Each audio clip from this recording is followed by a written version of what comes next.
Assalamualaikum. Happy gardening teman-teman. Alhamdulillah sehat ceria selalu ya. Jumpa lagi sama laboratorium pertanian saya. Jadi gitu ya teman-teman ya. Kita itu kalau pekebun, pecinta tanaman itu pada akhirnya punya lab sendiri-sendiri. Lab pertanian kita ya, kebun kita. Mau nggak mau kita itu jadi peneliti tanaman kita. Bahkan kita juga sering dipaksa jadi dokter.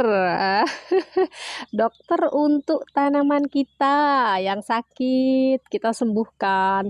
Bahkan juga kita nggak sadar jadi perawat untuk tanaman kita ya teman-teman, yang masih baby perlu dirawat. Ini anakan-anakan baby timun, baby buah, bakal buah yang sering kita intip, sering kita tengok bagaimana perkembangannya. Nah seru kan ya, double nih profesi kita nih, peneliti, dokter, perawat.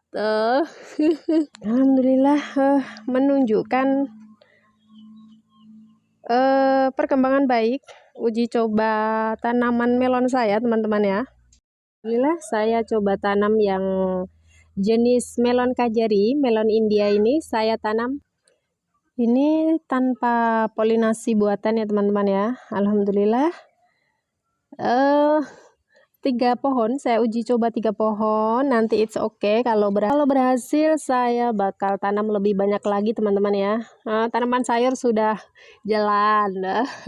Sekarang coba tanaman buah tapi berumur pendek ya. Ini juga sepertinya selesai polinasi alami. Semoga jadi nanti ya, kalau udah menunjukkan tanda-tanda jadi itu biasanya berlanjut nanti ya teman-teman ya.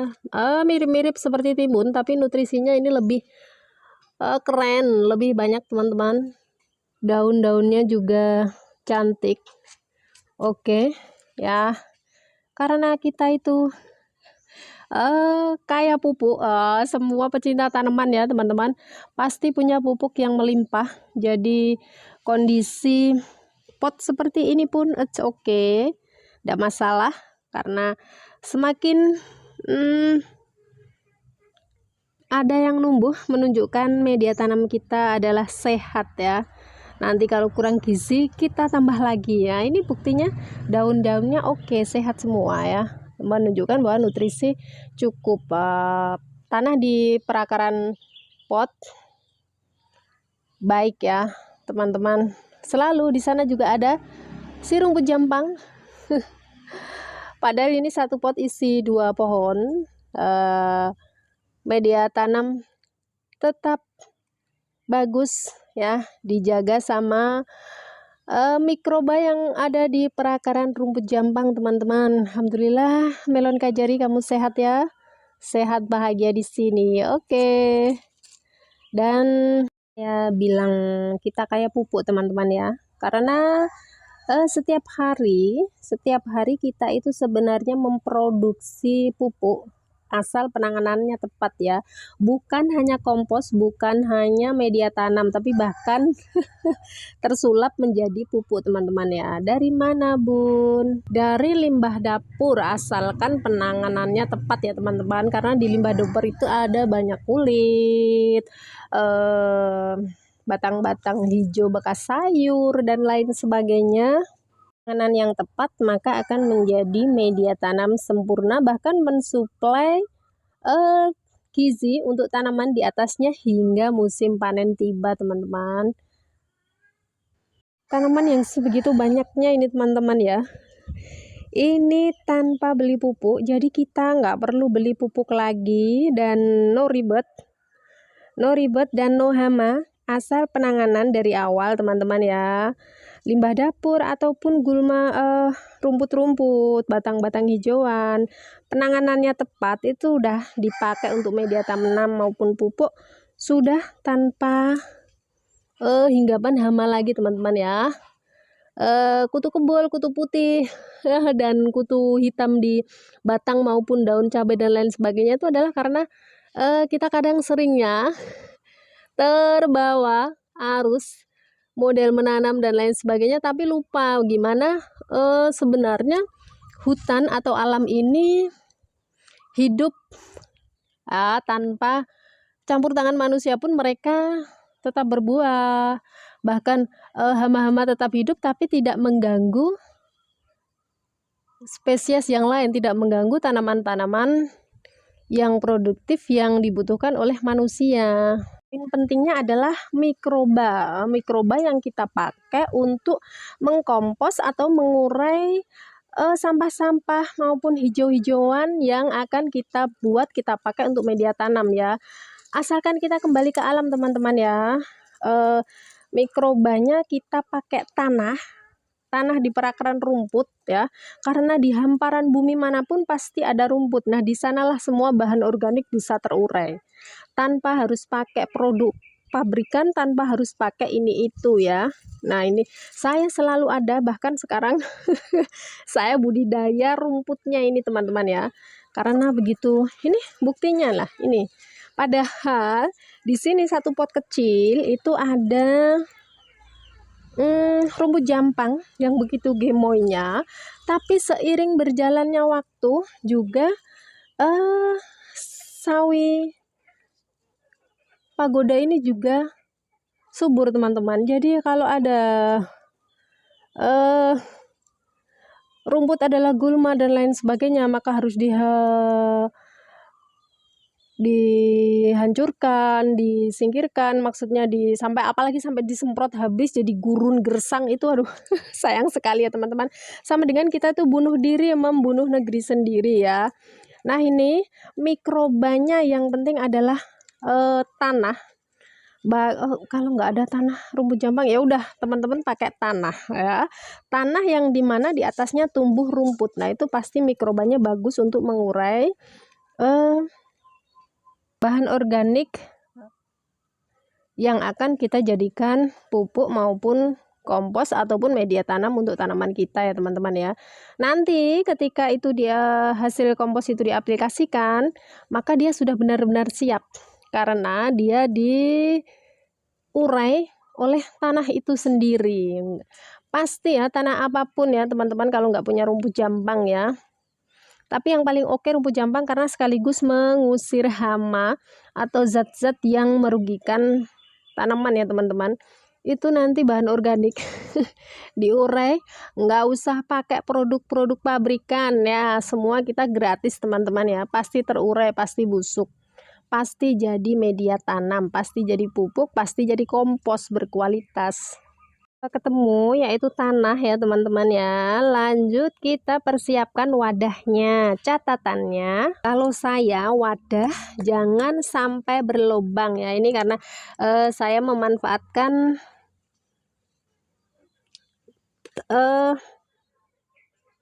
wadah yang ada, tempat yang ada ya teman-teman ya. Ini udah saya isi penuh. Sudah saya isi penuh 2 hari yang lalu teman-teman ya.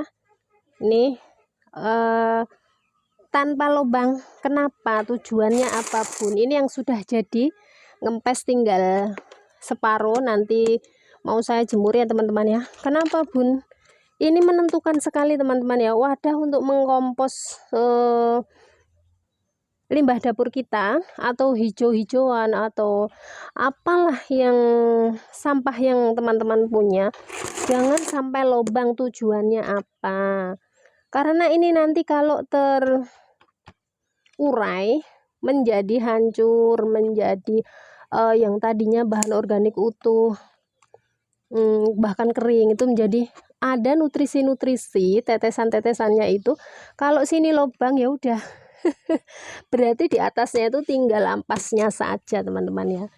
Makanya ini saya berapa, 1 2 3 4 enggak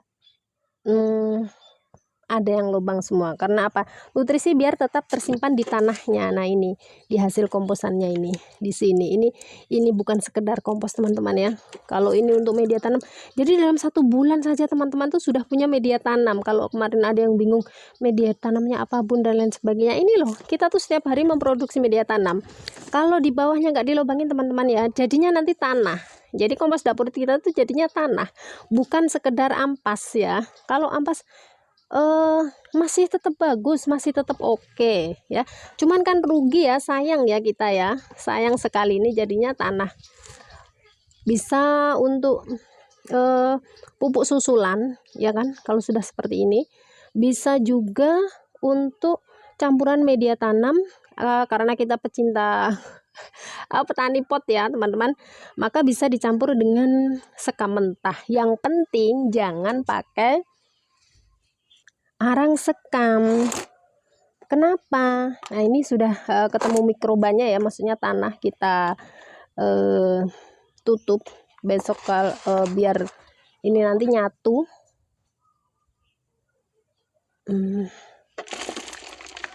Nah begitu. Kenapa enggak? Yang penting kok enggak arang sekam pun. Karena arang sekam itu teman-teman ya, nanti akan menyerap nutrisi tapi tidak mengembalikannya pada tanaman. Dan kalaupun itu tanaman subur itu di awal-awal saja, pasti 2-3 bulan kemudian itu akan diserang kutu putih, kutu kebul, atau kutu hitam yang ada di tanaman cabai itu misalkan ya. Teman-teman coba saja sambil diamati ya, kita menanam itu sambil diamati. Coba saja yang pakai arang sekam dan yang tidak. Tapi kalau sudah jadi abu, it's okay, nggak masalah ya, malah bisa membersihkan bakteri-bakteri yang ada di media tanam. Tapi sedikit saja kalau pakai abu ya teman-teman, karena mengandung garam ya abu itu ya. Nah udah seperti ini, besoknya kita tambah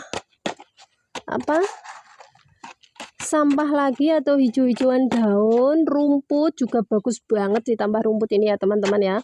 Yang penting bawahnya tidak berlubang, nanti biar hasilnya tuh berkualitas. Hasilnya berkualitas. Nih, ini tinggal jemur teman-teman ya, tinggal dijemur. Ini ya, biasanya nanti saya jemur tipis. Kenapa harus dijemur bun? Satu, memudahkan penyimpanan, tidak bau dan lain sebagainya teman-teman ya. Dan bakteri-bakteri yang merugikan tanaman yang ada di hasil kompos kita, hasil media tanam kita itu, maka akan mati sempurna ya teman-teman. Jadi ini jadi media tanam atau pupuk susulan yang steril ya, jadi aman untuk tanaman di atasnya. Ini nutrisinya penuh ya, jadi nggak ada yang hilang, menetes ke bawah dan lain sebagainya. Bukan hanya ampas tapi bernutrisi ya, jadinya tanah teman-teman. Kalau seperti ini terus seminggu sekali panen, 3 hari sekali kita panen segini saja, itu maka sudah nggak bingung lagi kita media tanam ya. Karena kalau di model seperti itu, bawahnya nggak lubang itu teman-teman ya, ujungnya nanti akan berubah menjadi tanah sempurna, tanah gitu ya, semacam tanah liat gitu, tapi lebih remah lagi gitu teman-teman ya. Prosesnya bagaimana selanjutnya bisa teman-teman lihat detailnya di memanfaatkan limbah dapur atau menyulap limbah dapur menjadi media tanam sultan di video saya sebelumnya ya teman-teman. Kemudian kalau teman-teman sudah praktek karena bawahnya nggak dilobang, ini juga salah satu hasil proses pupuk saya, kompos sultan karena bukan hanya ampas jadi ya. Ini akan ada seperti ini ya, padahal udah 1 bulan. Ini karena bahan organiknya banyak banget teman-teman ya, lebih banyak bahan organiknya daripada tanahnya, akhirnya akan seperti ini. Teman-teman bisa lihat, kelihatan nggak? Nah itu kelihatan ya, air akan ada airnya. Gimana bisa dijemur bun? Nah itu airnya itu kayak akan nitrogen teman-teman, warnanya hijau ya. Dan setiap bahan organik mempengaruhi hasil akhir ya teman-teman ya. Nih bagaimana bun, saya udah nggak sabar nih mau manen, tapi masih ada airnya gitu kan. Gampang saja, tinggal kita tambahkan tanah. Dan tanah yang kita tambahkan ini nanti ya teman-teman ya, akan bernilai sama dengan yang sudah kita komposkan berbulan-bulan ya. Kita campur biar kondisi sampai di level lembab. Nah kalau udah lembab, kita jemur kan nutrisinya tetap gak hilang ya, tetap terikat sama media tanam tersebut, sama hasil kompos kita gitu ya teman-teman ya. Kemudian timbul pertanyaan juga, Bun, lah kalau nggak pakai arang sekam, padahal kita pecinta tanaman dalam pot, terus pakai apa porositasnya?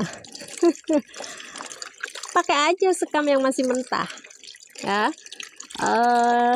sekam mentah yang sudah diamankan, yang sudah disterilkan, dibuat campuran media tanam atau kompos yang telah kita buat tadi teman-teman. Jadi seperti jadi ingat nih saya punya janji membuatkan cara mensterilkan sekam mentah. Sekam mentah itu luar biasa juga lah teman-teman, mengandung booster perangsang buah ya, booster perangsang buah untuk tanaman yang goalnya buah seperti timun, melon, cabai, tomat, kacang panjang dan lain sebagainya gitu ya. Ya, alhamdulillah, jadi begitu video berkebun saya hari ini teman-teman. Selamat menghijaukan bumi, selamat berkreasi. Salam organik, assalamualaikum. Bye bye.